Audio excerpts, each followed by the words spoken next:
Well, welcome to church.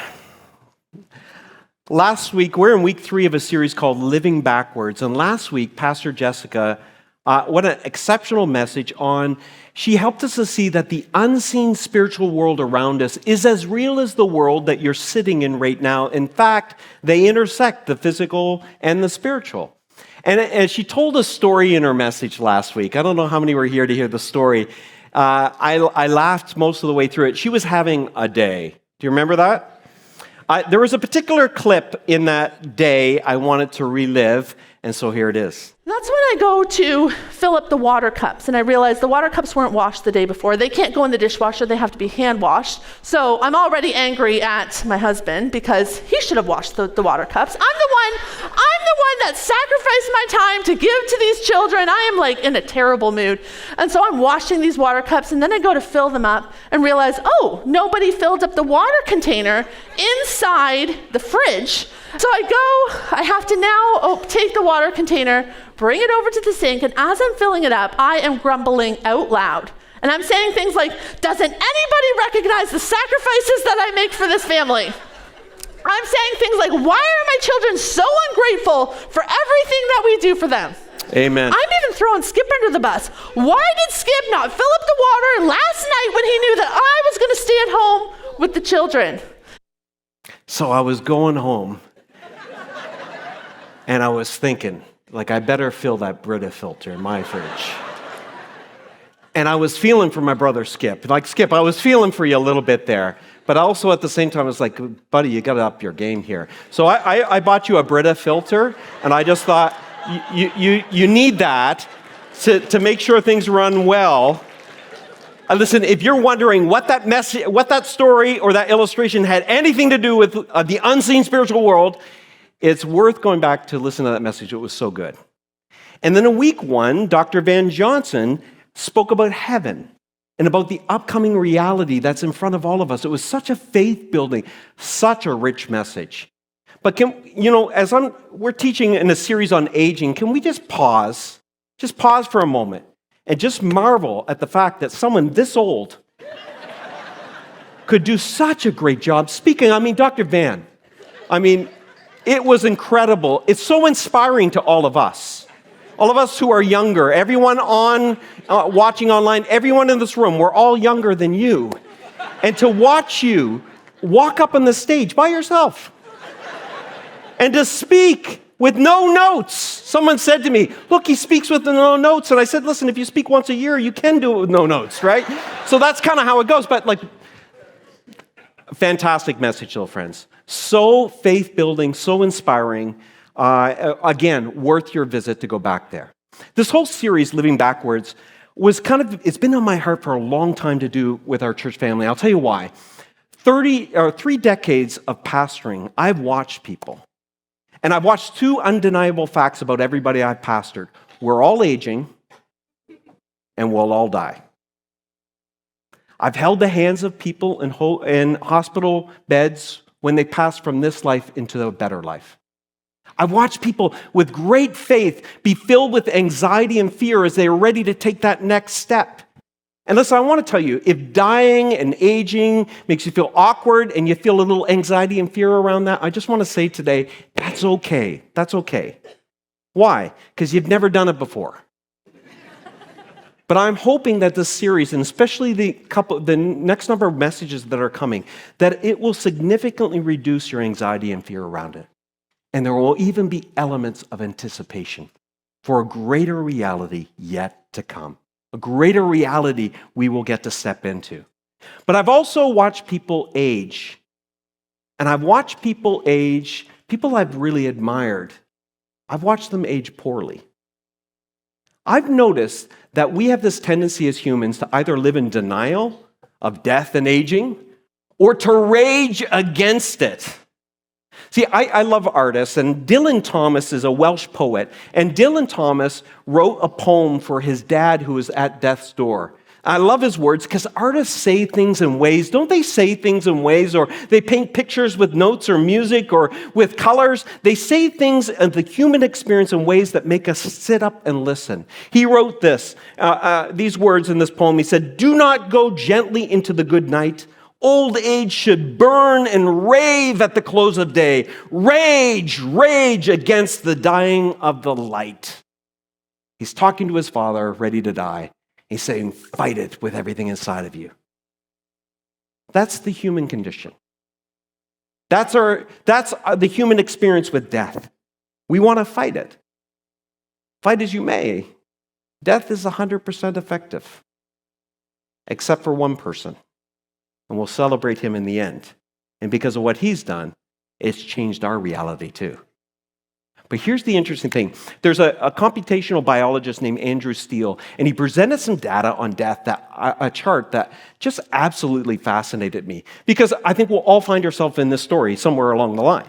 In this graph he shared is here's your age in years, and here's the percentage or likelihood of you expiring in any given year. And what shocked me about this computational biological data, it comes from developed nations with great healthcare systems, so it's not a global thing, it's more based on countries and nations that have great healthcare systems, but it's such a steep curve when you get to the end.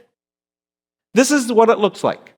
At age 1, you can notice that there's a significant higher mortality rate. You have a 0.5% chance of not making your first birthday. And it's because many young babies can be born, or some young babies can be born with congenital problems or genetic defects or cancer or infections. So if you can make it to your first birthday, though, it gets really good until you're 10. Age 10, I love this. They have this thing with age 10. It's 1 in 10,000 chance of not making your 11th birthday. Now, 1 in 10,000 chance it is the best statistical data ever for a human in ever our species history. In fact, scientists say this about 10-year-olds. They are the safest humans in the history of our species. So if you got a 10-year-old, you know a 10-year-old, why don't you tell them that? You are the safest person in the history of human history.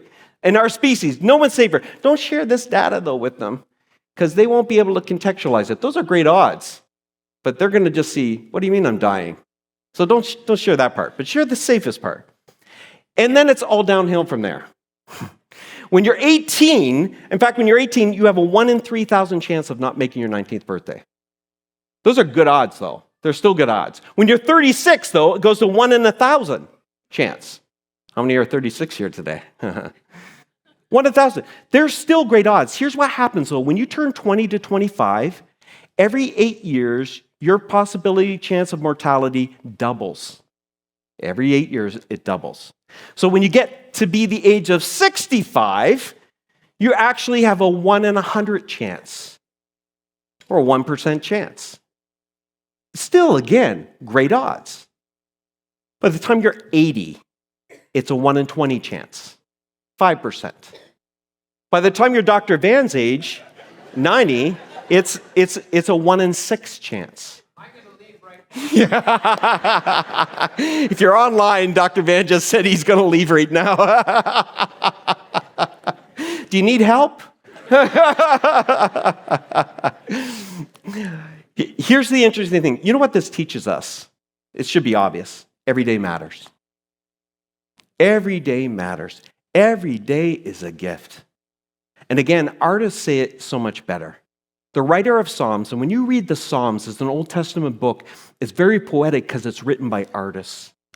Artists with words, and they help us see our world and our reality in a way that makes us sit up and notice. They say it this way. He says, Lord, make me aware of my end and number of my days, so that I will know how short-lived I am. In fact, you have made my days just inches long, and my lifespan as nothing to you. Yes, every human being stands as only a vapor, Selah, which means think about this. Yes, a person goes about like a mere shadow. Indeed, they rush around in vain, gathering possessions without knowing who will get them in the end. You collect everything. I remember years ago, Pastor Keith doing a message, and he had a Monopoly game out here, and he said, at the end of your life, it all goes back into the box. It all goes back into the box. We're going to touch on dying in the coming weeks, because it's a shared human experience that you cannot share the end with anyone. Someone can sit with you, someone can hold your hand, but you have to take the step by yourself. And as I mentioned, there's a lot of fear and anxiety, but I'm really hoping you'll see that because of what Christ has done, all of a sudden, it's a different reality. Even though there's fear and anxiety around it, you're stepping from this life into your best life. But aging is tricky. Aging is tricky. I think this has been the hardest thing for me as a pastor. I've watched people that I admired. Admired intellectually, admired socially, admired their grit, admired their determination. I've admired their grace. And I've watched them sour and become something so not like who I knew. And it's so disturbing sometimes, jarring. It becomes almost cautionary tale to me and Shelley as we begin to contemplate aging ourselves. They become cautionary tales in our mind. Have you ever heard this statement, though? Because this is where we're going in our message. Aging is inevitable. Growing old is optional. Aging is inevitable. Growing old is optional. I don't know if you know this, but I'm aging. Some of you are saying, well, you got no hair. Well, listen, I can grow hair. It's just migrated down to my back and stuff like that. Which bothers me a lot when I read verses like this. The psalmist says this, the writer of Proverbs, the glory of the young is their strength. The gray hair of the experience is the splendor of the old. What's going on here? I don't even get that badge. And then, I'm wearing glasses now. But, all of you wearing glasses, it's a conspiracy. The world is shrinking the fonts. It's not my eyes. It's a trick. It's a grand trick. I know, I'm onto you. Have you also noticed how young doctors are getting? And teachers are getting young, and pastors are getting young, and staff are young. When I was young, they were all old. What happened? You're aging and I'm aging. In fact, Rachita, she's our communications team lead at this church. She took a picture of me in high school and put it through an AI filter that shows me what I'll look like when I'm 80. You ready for this? Let's see this. There I am. And that's who I'll be. And someone said, that's not bad. It's not great, but it's not bad. But I do want you to know I'm going to grow hair. Look at this. This is going to get better at one level. I'll get hair back here. The fact is, this is our life. It's inevitable. Aging is inevitable, but growing old is optional. See, growing old is a decision. It's a mindset. It's an attitude. So I'm going to play a little game because let's see how programmed you really are. Let's give some statements and see if you can fill in the blanks if you can. You know that now that you're 50, you've turned 50, you are over the. You go in the chat room. Make sure you put those answers in. You're over the what? You're over the hill. Okay, let's go to the next one. Now that you've turned 40, you are no spring.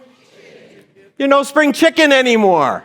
Now, if English is not your first language, you're going what does that mean? Well, it's English. Go figure. Okay, next one. You can't expect to keep up with the young folks, not at your age. Yeah, not at your age. Okay, last one. Or is it the last one? I don't know. Now that you're 65, you need to be put out to pastor. Is there another one or no? Maybe that's it. If you got all of them, you're programmed. You're programmed to believe the lies that we're taught about aging. That aging, which is inevitable, means you need to grow old, which is optional. Growing old is optional.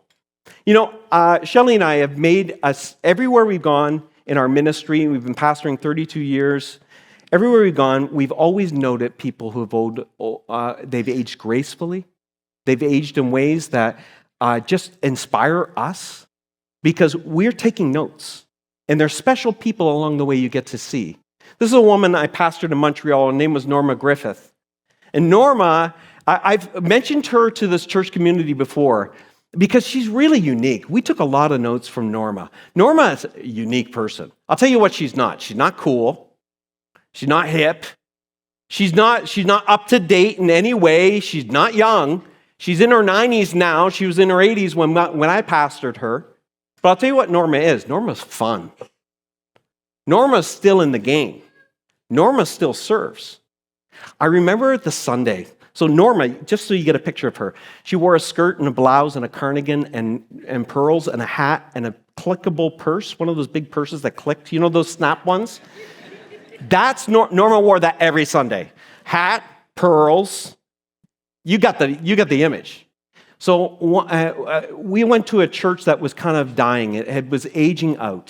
It was half the size it used to be. It was a lot of older people. And like all churches, they wanted the next generation. They wanted to reach new people, but they didn't want to change anything.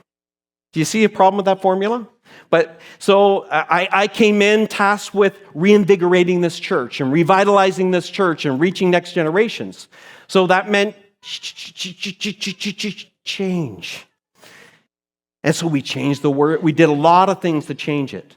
And one of the things, when our guest services, they decided, whoever was overseeing it, wasn't me, someone was overseeing it, decided, let's have our guest services wear T-shirts so that people can see them, bright yellow T-shirts. People will know, if they're brand new here, how do they know where to go? It's a big church, and where will they know to go?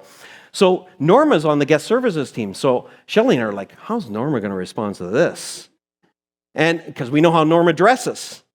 So in walks Norma on that Sunday with an extra large T-shirt over her cardigan, her pearls, her hat, her skirt, and her blouse. At the door, greeting.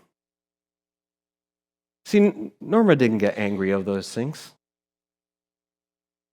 Norma didn't let those things get in the way of her serving. I remember the day Norma booked a meeting to come see me. I probably shared a little bit of the story with some of you. She booked, because Norma will tell you exactly what she thought. No filter with Norma. She told you exactly what she thought. She came into my office, booked a meeting, unclicked that big old purse, pulled out a list of everything she didn't like about the church. Since you've come, Pastor, that was I knew I was in for it then. Since you've come, Pastor, I don't like the music. I don't like what the kids are wearing on the platform. I don't like the lights. And she went through a list of all kinds of, I don't like that you don't wear a suit. She went through a whole list of things she didn't like. Then she put it in a purse and clicked it. And I said, is that all, Norma? She said, no. I don't like any of those things, but you better keep them up. I said, Norma, you've lost me. And she said, I love that we're baptizing people again in our church.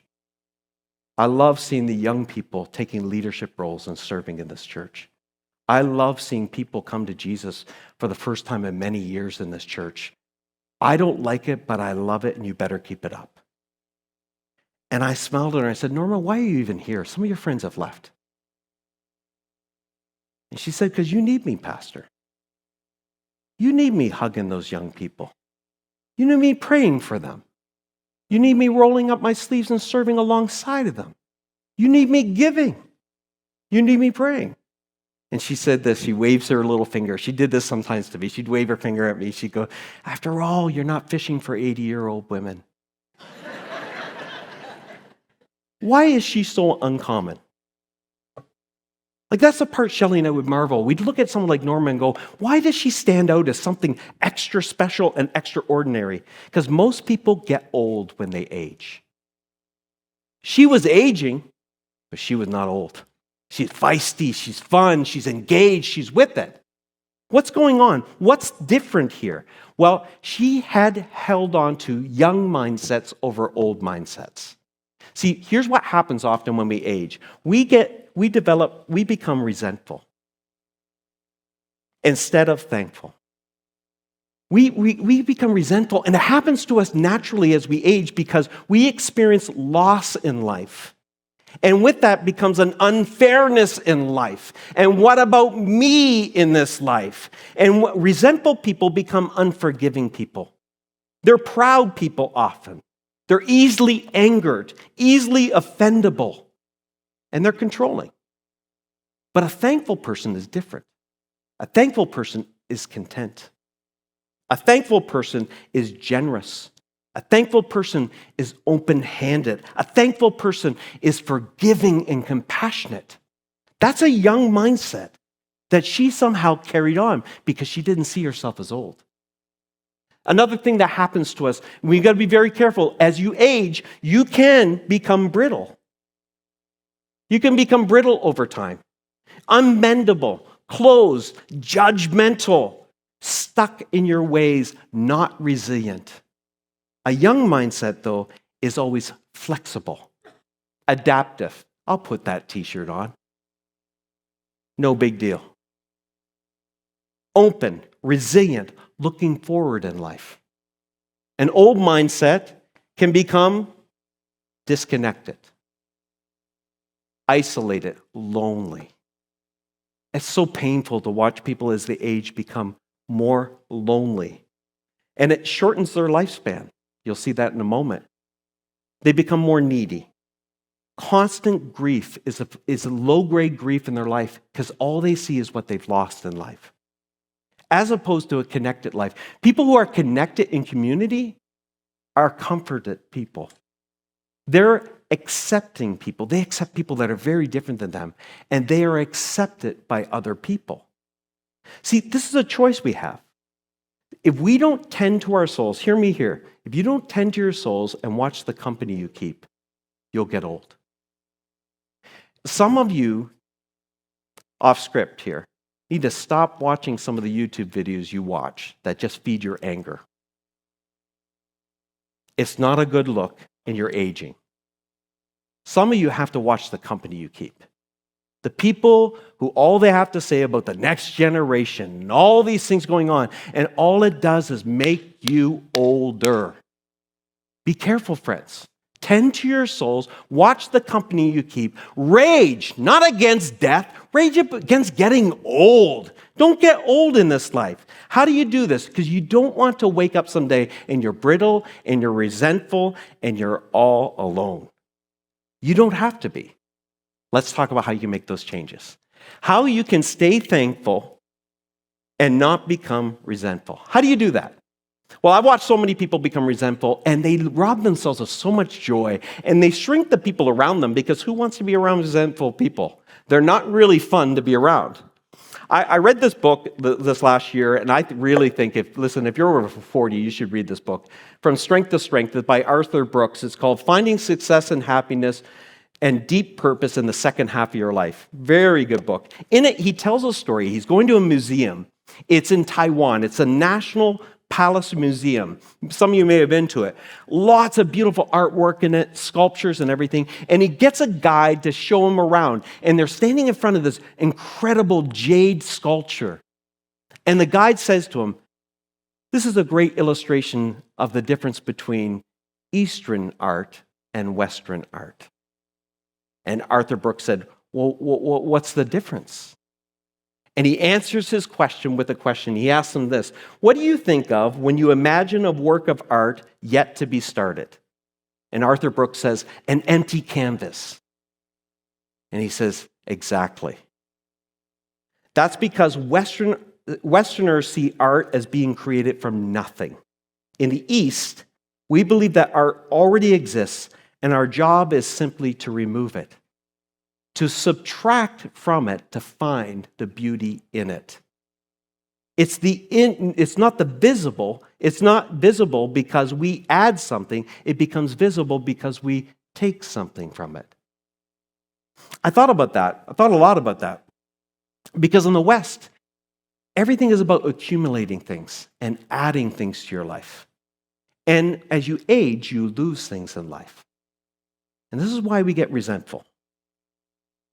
There's a book in the Bible named Job. It's maybe the oldest written book in the Bible. Not the oldest chronologically, but the oldest written book. And it's a book about a man's life that deals with additions and subtractions in his life. And in chapter 1 of Job, he loses everything.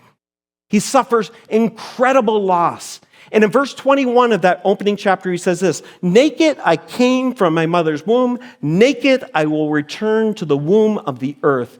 God gives, God takes, God's name is ever blessed." God gives, God takes, God's name is ever blessed. How can he say that? Some of you will read that and you'll even be offended by that statement. What kind of God is that? Well, let's be clear. A lot of the subtractions in our life is not so much that God is taking them from us. We're in a broken and fallen world, and we chose that. Humanity chose that. But there's giving and taking. But what he is recognizing is, if I've held anything in my hand, it was a gift of grace. God gave it. I came into the world with nothing. I'll leave with nothing. Blessed be his name. I watched a documentary this past week on Netflix. It was about a 77-year-old man named Sylvester Stallone. Anyone know who he is? I was talking to a 20-something-year-old in our church this past week, and they said, "Who's Sylvester Stallone?" So I was like, "I hate you." I just said Rocky. Oh yeah, Rocky, Rambo, yeah. In it, he said this though, because he was reflecting on his life. He said, up until age 40, life is about addition. After age 40, life is about subtraction. A spoiler alert for those in their 20s and 30s. You'll experience loss in life. You'll experience the loss of work. You will experience the loss of a loved one. You'll experience the loss of health, the loss of friends. If you live long enough, the loss of independence. And if you spend your life being surprised with every loss, you will become resentful. If you spend your life focused on all the losses instead of the things that are still there to be grateful for, you'll become resentful in life.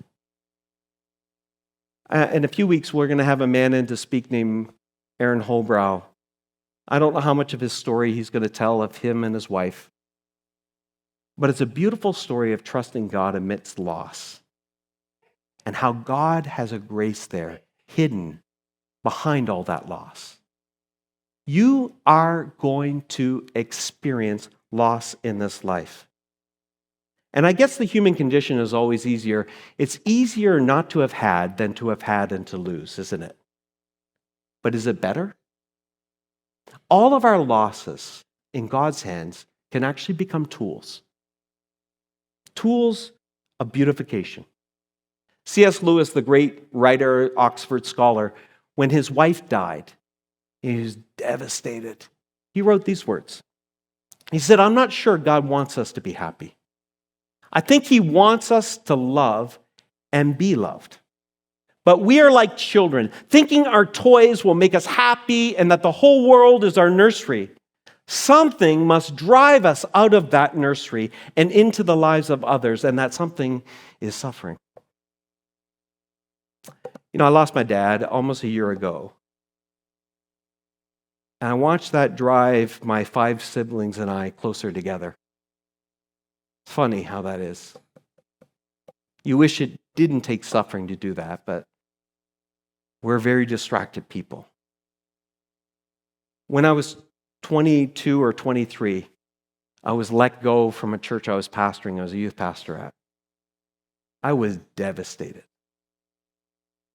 It hit my ego. My confidence was shook. I remember I had just got married. I was embarrassed. I had loss of income. And it drove me deeper into Jesus. And you know the best part of it was? Shelley and I were just married. I have this skill of appearing to be vulnerable, but very closed. And Shelley saw me at my weakest to my worst, and she still loved me. And it created a bond between us that wasn't there before. It made me a better pastor. It made me a better human being. Some of those losses, no one wants to experience them. But sometimes the beauty that comes from them can only be measured backwards. And God does incredible things in broken places. I love that God loves the broken. I love that he loves the marginalized. I love that he loves us in our failures as much as he loves us in our successes. And I love the fact that sometimes he protects us from some of the things that would actually distract us most in life. There's an Estonian proverb that says this: "Who does not thank for the little will not thank for much." And gratitude is a funny thing Being thankful is a funny thing. Gratitude or being grateful is a practice and a discipline you take. And when you do that, it reveals the fact that everything in life is grace. Everything is a gift. Every day on that curved chart that goes up, a gift I have from God. Grace from God. The air that fills my lungs, grace. The thoughts that I'm able to put together that some other people find brilliant, that they pay you money for, grace. The energy you have to get up in the morning and move that body, to go to work, to do what you do, grace. A gift from God. You think you're entitled to it, it's a gift. It's a gift. And when you practice gratitude through every step of your life, you won't, I guarantee you will not be resentful. You won't become resentful. You can't be resentful and gracious at the same time. You can't be resentful and thankful at the same time. Practice gratitude, and you will become more beautiful. You'll become more forgiving, more content, and more compassionate. Choose being thankful over being resentful. It's a mindset and it's a choice. Then the second one is choose to be flexible and you won't become brittle. Be flexible. You won't become brittle. I drive old cars. I've always driven old cars. I drive a 2004 and a 2009. And so because I've driven old cars, I'm thankful we have a couple cars and we're able to have them. What a gift that is. But I've noticed something. All the parts that are meant to be flexible, the rubber parts and all of that, with time, they become less flexible. Have you ever noticed that? They get brittle. You have to replace them more often. The belts in the car, if you're a mechanic, you know more than I do. These things need to be replaced over time because they become brittle with time. And that's the same with us as we age. We can grow old, and those parts that are meant to be flexible, like your heart, becomes a little harder. The Apostle Paul is a brilliant case study on remaining flexible. The thing why I love Paul so much is you can read his letters. He's the most prolific writer in the New Testament, in the newer part of the Bible. And when you read his writings, you can Google it, read them chronologically sometime. And you'll see how he matures and changes over time. And you see such a grace in him and a flexibility in him. His theology changes over time. It flexes over time. He's not too rigid. He's rigid around Jesus. It's amazing how else he begins to flex. Not just that, he becomes more generous over time, forgiving. Reestablishing his relationship with John Mark that he was never going to do ministry with again, and all of a sudden he's ministering with John Mark again. Why? He softens as he ages. Some people harden as they age. He softens as he ages. His role, how he leads, changes. He was the leader. He was the one planting. He was the front edge of the thing. He was the guy on the platform. And as the end of his ministry, he's the guy mentoring in the background, encouraging younger leaders. He graciously ages with a flexibility that is encouraging. It's hard to be flexible when we age because we like what we like, don't we? We all know 80s music is the best decade of music. Amen? Amen. That's right. It's in the Bible. I'm sure it's in the Bible here. And every time something new comes along, it can feel like a series of losses because it's moving us away from the things that we love and the things that we've grown to like in our life. And one of the best ways I've learned to remain flexible as I age is I've tried to elevate the why over the what. Simon Sinek is a great writer and talker, and you can Google him. He's got great talks around this. But the why you do something is more important than the what you do. The what you do is not nearly as inspiring as the why you do it. See, what I do is I'm a pastor. But what happens if that ends? More important than what I do. I don't do this because I wanted to be a pastor. It was the last career choice I ever wanted to make. I'm dead serious. I meet people that grow up and they'll come up to me and say, I've always wanted to be a pastor. And I always want to say, why? Like that, I never wanted to be a pastor. Even when I felt God was moving me towards it, I was like reluctant. Because there was nothing about that role that ever inspired me. And I was just like, I don't want that. I didn't get into pastoring just to help people, although I like to help people. I certainly didn't get into pastoring to stand on the stage and lead people and not lead change. These are not things that I get up in the morning over. So why do I do what I do? That's more important. The why I do is rooted in the story. The why I pastor is rooted in the gospel. You see, I was a very broken and lost person. And Jesus found me. And he rescued me. And I hate to think what man I would be today had he not intersected in my life. Why do I do what I do? Because I want as many people as I can possibly meet in this world to introduce them to the person of Jesus. That's why I do what I do. You're not just a real estate agent. That might be what you do. But you're finding homes for people to raise their families in, to get old in. You're not just a mechanic. That might be what you do. You're providing a way for people to get to their aging parents, to attend a wedding, to get to work. You're not just a personal service worker. That might be what you do. You're bringing dignity to people who are vulnerable, who have lost and had to surrender their independence, and you're bringing a sense of dignity to them. What a higher calling that is. See, when you elevate the why over the what, you won't follow the money anymore. You won't regret your career decision because it's not as esteemed as others. You've got a bigger why that transcends what you do. You're in this for a different reason. Whys matter. That's why some of the heroes, my greatest heroes, some of them are the seniors at One Church Hill. I'll tell you why, because somehow they've elevated in their minds and hearts the why of church over the what of church. Because I'm pretty positive that the seniors in our church aren't attending here for the music on a Sunday morning. Because I go to their seniors events and slipped in this last week when they had the Salvation Army band playing and Pastor Stephen was leading them, and it was an incredible moment, and it was a music from their era and moment, and I know they love that. I'm sure that they don't love maybe how we all dress on a Sunday morning or whatever, because it's a different era, different moment, different time. Why they're my heroes? They've elevated the why over the what.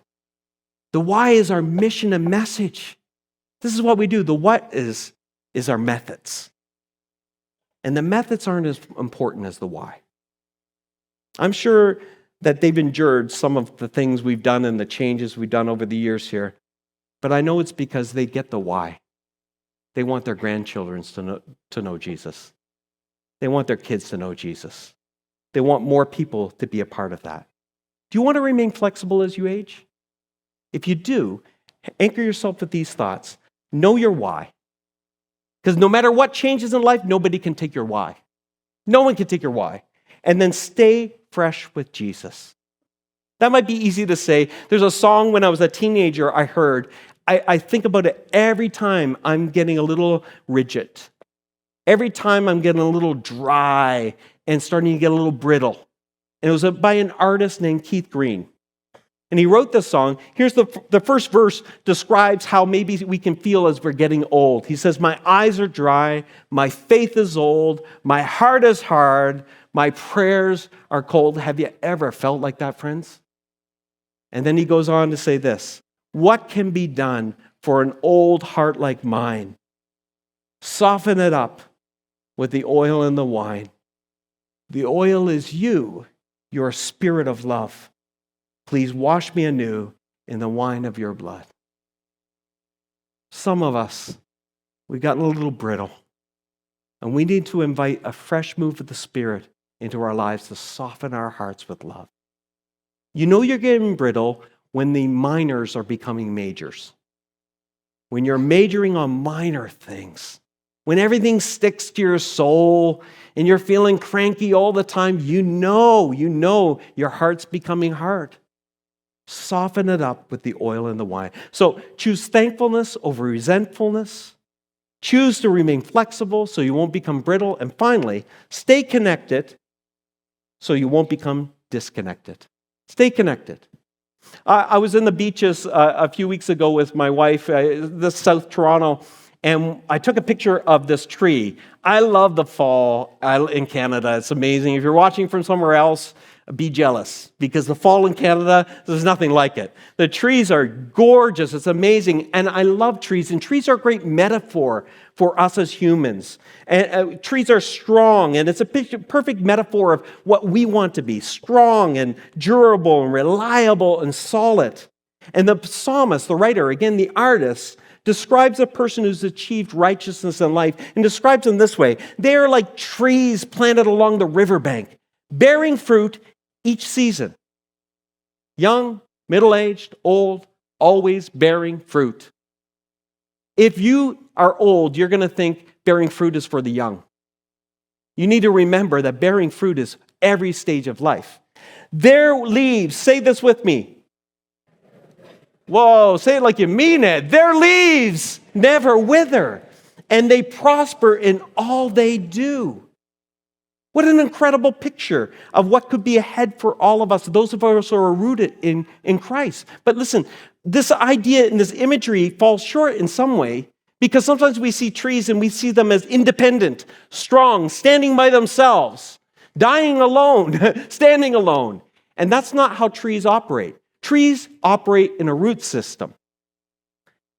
Every tree is a part of a larger root system. In Utah, they call it the largest living organism in the world. There's a stand of aspen trees that cover over 106 acres and weigh more than 6 million kilograms. Incredible. They're all connected. And that's like all of us in this room and online. Humans have been designed to have an incredible root system, intertwined and connected to the people around them. Psychologically, emotionally, spiritually, relationally, in every way connected. And to be isolated is damaging to the natural order of how we've been designed and we've been made. The secret to bearing good fruit as we age is to be hyper-conscious of the root system of the relationships in our life through every stage of life. You see, establishing root systems isn't easy. They wither with time. So, if you have friends that are all your own age, you're going to have trouble as you age, because that root system is going to wither. I'm going to be teaching a class on Monday nights. I'll tell you about that in a second. But one of the weeks, we're going to talk about intergenerational connections and friendships. Shelley and I have always practiced with great intentionality friendships from all generations. We've always had friends who are older than us. I can't tell you a gift they are to us. When we've been raising kids or even trying to stay married, there's one thing to get married, right? All the married people in the house. There's another thing to stay married. You know how valuable they've been when they've been able to say, hey, Jonathan, don't worry about that. That's small stuff. Or your kids will get through this. Don't worry about that. And then we've always had friends who are much younger than us. I've noticed our older friends need our vitality, energy, and fun. They feel more alive when they're around us. And also, I've needed our old friends because I feel more stable. I feel more at peace when they're around me. But we have friends in their 20s and 30s. They're deep friends of ours. They're friends with us. Your root system matters a lot. In fact, many of you if you're a psychologist or a sociologist, you know of this study. In 1938, Harvard Medical School did a study on men, and they followed them their entire life. And they checked in with them every year to ask them about their habits, their relationships, their appetites, what they were doing, their lifestyles, their happiness, their work. And in this study, at the end of the life of all these men, they compiled all the data, and they found out that there was one essential ingredient. It had nothing to do with their lifestyle choices, what they ate or working out or smoking or not smoking or anything like that. It came down to relationships. In fact, here's the finding of the study. Happiness is love, full stop. Good relationships keep us happier and healthier. The people who were the most satisfied in their relationships at age 50 were the healthiest at age 80. Your relationships actually determine a lot of how you'll age and whether you will age well. And, if I can just speak just for a moment to the men in the house. Guys, pay attention to this. Statistically, men don't make significant friendships after university, unless they're married. And often their partner introduces them to somebody else. And that's the friendships they have. Men, pay attention, because you could be very lonely if you're not careful. You need to be vulnerable and you need to be involved to build those relationships. Vulnerable and involved. Two things that busy men don't like doing. I know there are women that are like that. I'm just saying statistically, men, you're most vulnerable in this sector. So let's end this talk. It pays to prioritize relationships. It pays to practice gratitude. And it pays to remain flexible, friends. And then you get to age well. My vision for us is that we would be a graceful church that would age incredibly well, making space for every generation. We're not going to rage against death or aging. We're going to rage against getting old. And so we have a number of seminars that I'm going to encourage you to take place of. You've heard about them over the last couple of weeks. On the 19th, our own Pastor Keith is going to lead a session here. It's a lunch and learn. You can register for lunch or anything. You can register online. Please do it. This, as a pastor, 30 years of pastoring, I've sat with so many families who are now have lost a loved one, and there are nothing in place, no plans, nothing. And they're sitting there going like, what do we do? And they're devastated, and they got to make all the decisions. Why don't you do that in advance for them? Pastor Keith led our staff in an end of life, how to run funerals and everything. It was the best thing I'd ever heard. All my Bible college years ended, nothing prepared me for it. It was brilliant. And he's going to bring 40 years of experience, and he's going to help all of us design this. It's a great gift to the people you love. And if you have a loved one who's nearing the end of their life, you might want to design it for them in advance.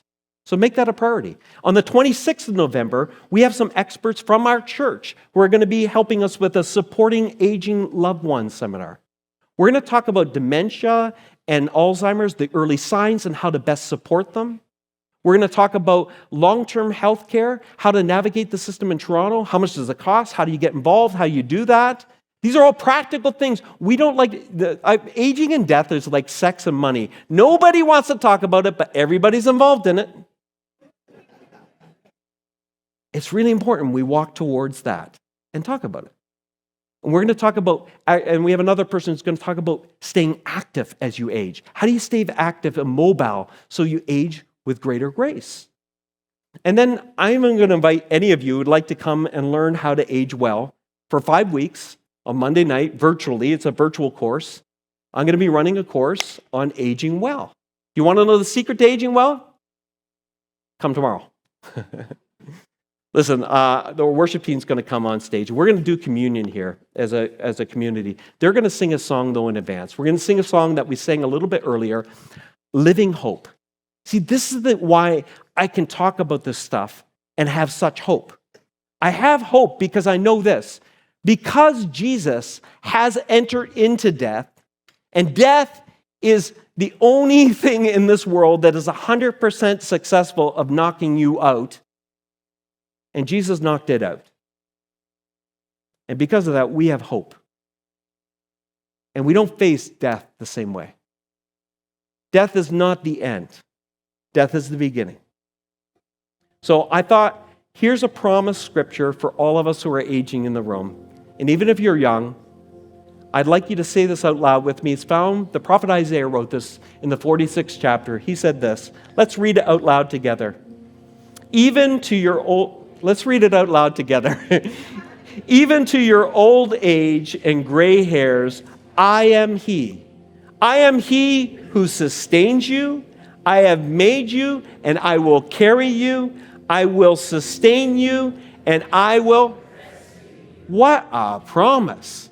Come what may, God is there.